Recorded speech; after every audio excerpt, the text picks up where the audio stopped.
It's the holiday season, and I think it's about time that I rank the franchise with the greatest Christmas movie ever in it, the Die Hard franchise.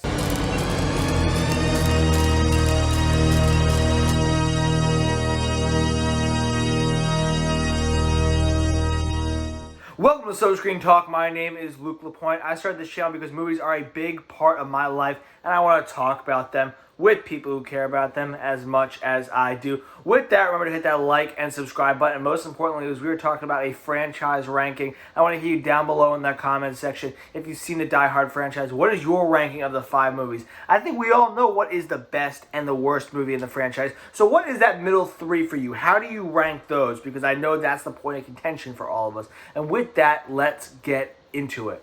At number 5, I have A Good Day to Die Hard. And I mean, yeah, what else do you expect to be at the bottom of this list? This movie is hot garbage. Everything about this movie is half-assed. You can tell Bruce Willis is not putting anything in his performance, and he just does not care. And frankly, John McClane is written in a way that is just so un-John McClane, like he's just an idiot the entire movie, which is not the John McClane that we've spent the last 4 Die Hard movies with. This might be Jai Courtney's worst performance of his career. He has absolutely no chemistry with Bruce Willis and just spends the whole time berating him. And one of the strengths of the Die Hard franchise has always been an interesting storyline, and this movie is boring as hell.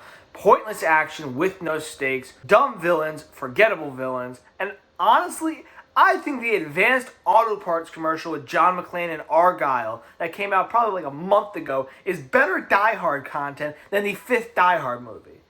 That is better than A Good Day to Die Hard. So this is a movie that is called Die Hard, but it certainly isn't a Die Hard movie. Before I get into the top 4, I want to let you know that there is a big gap between 5 and the rest of them. A Good Day to Die Hard is hot trash. I love the other 4 Die Hard movies, so let's distinguish that before we get into the top 4. And at number 4, I have Die Hard to Die Harder. Now, this is a very good movie that I always enjoy watching, another Christmas movie. And it is a very good follow-up to the original. It's bigger in scale, has some more fun action than the original, more bombastic action, but still in the realm of possibility, in the realm of reality. It has good stakes, good conflict between John and terrorists, and good conflict between John and the authorities, which is the same thing that happened in the first Die Hard movie. Another great performance from Bruce Willis. He really sells it as John McClane. His personality takes a step up, and you just grow to love that character even more. And I honestly think William Sadler's villain, Colonel Stewart, while he's no Hans Gruber, no one can ever be Hans Gruber, he's a worthy follow-up to Hans Gruber. He does the job he needs to do. However, I do think this movie is a bit of a repeat.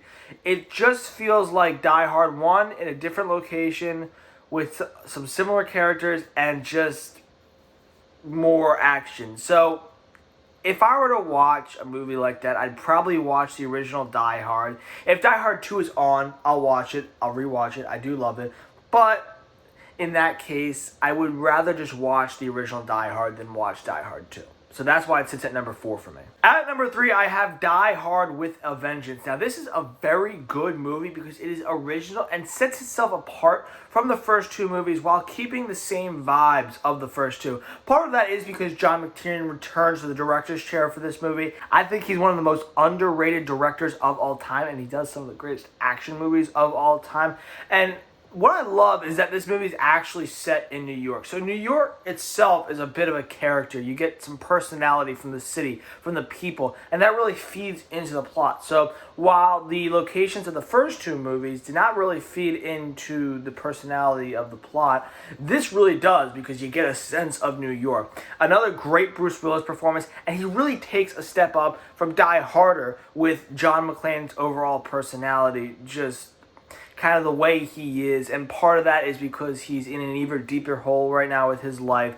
I think Samuel L. Jackson is really, really good as Zeus Carter, and he has great chemistry with Willis. And what I love is that the chemistry between Willis and Jackson really does make this a buddy cop film, which does set itself apart from the first two movies. We do have our interactions between Al and John in the first movie, but it's not a buddy cop movie. So that makes it more original, like I said. Jeremy Irons is amazing as Simon Gruber. The Grubers always do a great job. I think he's the second best villain of the franchise behind his big brother. And I think Jeremy Irons just works so well as a villain. He has that personality. He kind of has that gravitas about him. His voice just sells it. And I think he lends so well to the plot, the character does, with his Simon Says, and his whole having to lean into actually being a detective, which is something, again, we don't really see as much in the first two movies. So, props to that. However, I do believe that the film does drag on a bit, and some of the action is not as good as what I have at number 2. So, it sits at number 3 for me. Before I get into my top 2, I want to let you know, if you like this ranking and want to see other blockbuster franchise rankings, make sure to click up above to be taken to the playlist for my blockbuster franchise rankings. Thank you very much, and let's get back to the rankings. At number 2, I have Live Free or Die Hard. Now, this is a movie now, with Die Hard with a Vengeance and Live Free or Die Hard, I'm always flip-flopping them between 3 and 2. Today, Live Free or Die Hard is at 2, and Die Hard with a Vengeance is at 3. Now, I think this is probably the most, in a weird way, action-y of the Die Hard movies. I think it is way more bombastic. It is even stupid at times. I totally agree with that, but I live for that. I'm an action junkie. I love action movies, and to see action like that, I'm never going to complain about it. It does have amazing action all throughout that does not stall, and it works so well. It weaves it throughout the plot, so it does not stall at all. I think you have another great performance from Bruce Willis. As he gets older, I think the natural personality of John McClane comes out even a little more because it's just kind of like an older soul. And I think it fits him even better with that personality at an older age.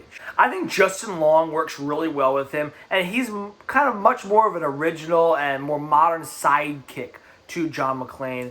And I think he kind of brings this movie down to earth a little bit, which it's needed. I love Mary Elizabeth Winstead, always have, always will. And I think she makes a great Lucy McClane. Her personality fits really well in the McClane family, being the daughter of John McClane, a little snarky, a little bit of an attitude. She does that really well. I think we do have a really interesting plot that is relevant with the times, with the technological problems and threats that we always face. It can be over the top at times. It can be all over the place, but the action makes up for that. I love the action. Even though John McClane's like a superhero in this movie, I still love it. And for that reason, it sits at number 2 for me. But at number 1, we have Die Hard, because you cannot beat the original Die Hard in this franchise. It is one of the most perfect classic action movies of all time, one of the greatest films of all time, and John McClane is just one of the greatest protagonists of all time. I think he is the greatest protagonist of all time. He just brings that everyman approach, like I said in my other video, where he doesn't have to be a superhero, basically, like Stallone or Schwarzenegger for the action heroes of the time. He's just that everyman. He's that New York City cop who just brings that kind of everyman mentality, and you can relate to him a lot more. And the wittiness, while still being badass, is something that fits so well for John McClane, and Bruce Willis is just amazing at portraying that. You have great direction from John McTiernan. Like I said, I think he's one of the most underrated directors of all time. He's done some of the best action movies of all time, especially for the 80s and the 90s. Hans Booby is the greatest villain of all time, and played by the late, great Alan Rickman. This role introduced us to Alan Rickman, so thank you, John McTiernan, for giving us Alan Rickman. And he's just such a good foil for John McClane. They work really well off each other with their banter, going back and forth. John trying to figure out Hans's shtick, and then Hans figuring out John's shtick. It just works so well, and their interactions together on screen are just incredible because of the chemistry between the two actors. You have an incredible plot, very, very tight plot that moves along so well. You have incredible action, some incredible action set pieces, very fun action set pieces, very creative action set pieces. And I just love this movie. I can quote almost the whole movie, some of it more crude than others, and that's why it sits at number 1 for me. Thank you so much for tuning in. Make sure to leave your thoughts down in the comment section. I know you guys know how to comment. I know you guys know how to type, so make sure you do and let me know your thoughts about the Die Hard franchise. Thank you so much, and keep on loving movies as much as I do.